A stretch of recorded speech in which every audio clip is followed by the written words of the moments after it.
In Philly, about 95 down there. And in the campaign 2016 segment tonight, Donald Trump campaigning hard this week, trying to counter the Democratic convention in Philly. Today in Virginia, he said this. I said, there's no way that Bernie Sanders shows up to make a speech. There's no way that he can ever endorse crooked Hillary Clinton anymore, right? There's no way. And today I see him trying to make the case. And his own people are out there booing. And joining us now from Washington, Newt Gingrich. First of all, Mr. Speaker, do you have an official campaign title or anything yet for the Trump people? No, look, I'm a volunteer. You're a volunteer. I try to be helpful. I see. So you're kind of hanging around and wearing a little Trump hat and a button, and then, you know, if anybody wants donuts, flip a coin on who gets them, right? Now, occasionally I give advice, try to be helpful. Now, tell me about that, though. Does he call you, or do you call him, or does Manafort, the campaign manager, call you? How does that work? Well, we all chat. I mean, this is a very interesting team. Paul Manafort's done an amazing job of, I think, moving it down the road from where it was. Trump is very open to ideas. Sometimes I call him, sometimes he calls me. Is there a conference call in the morning? Do you have, like... Not that I'm on. I'm not part of the official campaign. No. I'm just somebody who knows Trump pretty well and who knows a little bit about politics. And do they call you and do they say to you, hey, get on the O'Reilly factor and tell them this? And oh, no. They would never do that. They don't do that. So you're making your own calls and stuff like that. They know that any phoniness on your show is death. Yeah. And they would never ask me to do anything. But do they ask you to go out and talk to certain people about certain issues? Yeah, they'd love to have me chat about various things. And, you know, a lot of it's pretty obvious. This is choice is very big. You know, I do a lot of Facebook Live. I do a lot of Facebook Live. I do a lot of Twitter. I communicate with a couple million people that way. And I think it's interesting to sort of keep track of what's going on, both in the Democratic Party and in the Republican Party.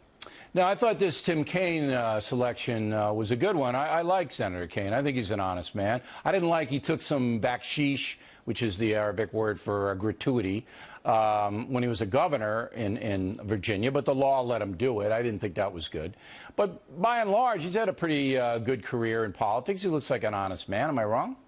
No, I think he is as good a choice as Hillary Clinton could have made. He's fluent in Spanish from days as a missionary. He is very strong in Virginia, and I think he's a pretty solid guy. I think a debate between Kaine and Pence will be a very interesting debate. Will anybody watch that debate? Guys. Is there anybody on earth going to watch Pence versus Kaine? I mean, where are they going to hold that thing? I mean, look, who knows? They're both very smart, but they're dry. I mean, they're not. It's not. Well, it's fair to say you won't have the reality TV show effect that you're going to have when it's the other Trump one will be the highest-rated debate of all time. Now, did she pick Kaine to get Virginia nailed down, or to kind of send a signal that she's really coming back from the far left? She wants to be a centrist. Well, I think there are three things. One was she couldn't go to the hard left for a candidate. That would have been too much. Second, Kaine does help in Virginia. And third, he is fluent in Spanish. And at a time when apparently they concluded that they could not put a Latino on the ticket for whatever reason, he's probably as good as you can get. He can be on Univision, Telemundo, etc., and make an effective case. Okay, so you say he's a good choice, and sure. I thought it was a good choice. I mean, because I want you to comment on this. I don't believe that any endorsements from anybody are going to sway any voters. It's just Trump versus Hillary. That's it. You decide. No matter who likes him, who else is going to vote for him. That's it. Yeah. In the end, you vote for the presidential nominee. Occasionally, a vice presidential candidate can hurt you. They very seldom, except maybe for Lyndon Johnson in 1960, which was unusual, they very seldom are significant assets. And I think in this case, both Pence and Kaine are going to do their job. But the real game, when you saw it Thursday night in Trump's speech, which I thought was very effective, and the polls indicate was very effective, Trump began to lay out a really big divide between where Hillary is and where he is. And I think the voters in the polls indicate that they sort of agree with Trump. Now, did you hear my talking points memo? Where I did. Okay. Do you believe that Trump is trying to terrify people into voting for him? No. I think the elite media is crazy.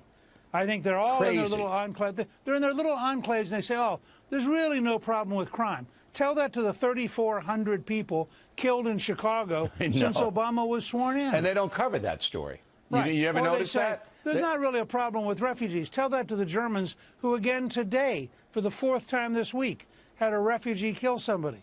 I mean, you know, you look around, if you're a normal person and you don't have these blinders on from your cocktail drinking friends in the news media, and you look at the real world, you don't have a good enough job. Your friends are working 2 jobs just to make ends meet. You worry about the economy. You're not sure when your kid graduates he's going to get work. You're worried about crime in America. You're worried about terrorism overseas. And the liberals want to tell you that everything's fine. Everything's good. And open borders would be swell for everybody, because that's what they're pushing next. Final question. Is Hillary Clinton going to have to distance herself from Barack Obama's economic policies? Well, she's going to have to try to do something, but here's her real crisis. If she can't get President Obama and Michelle Obama to maximize black turnout in November, she's dead.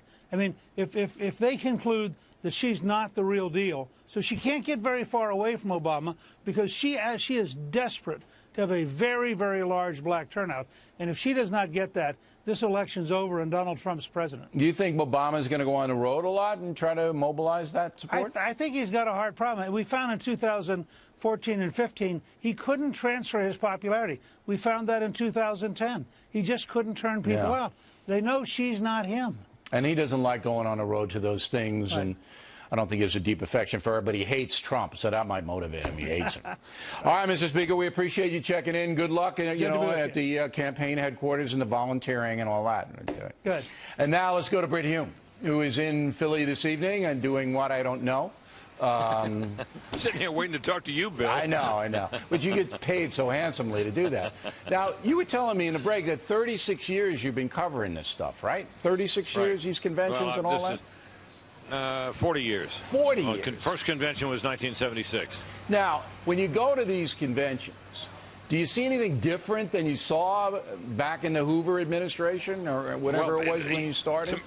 Conventions used to be pretty tumultuous. They would be sometimes back in the day, they were, the candidate would be undecided, and then it would be, you have to have a lot of ballots before they even nominated the candidate. That's been gone for years. There used to be platform fights over planks in the platform. There sometimes were fights over competing delegations that wanted to be seated. All of that stuff has been gone for a long time, and these conventions for quite a number of cycles now, Bill, have simply been 4-day shows designed to showcase each party's nominee in the most favorable possible light.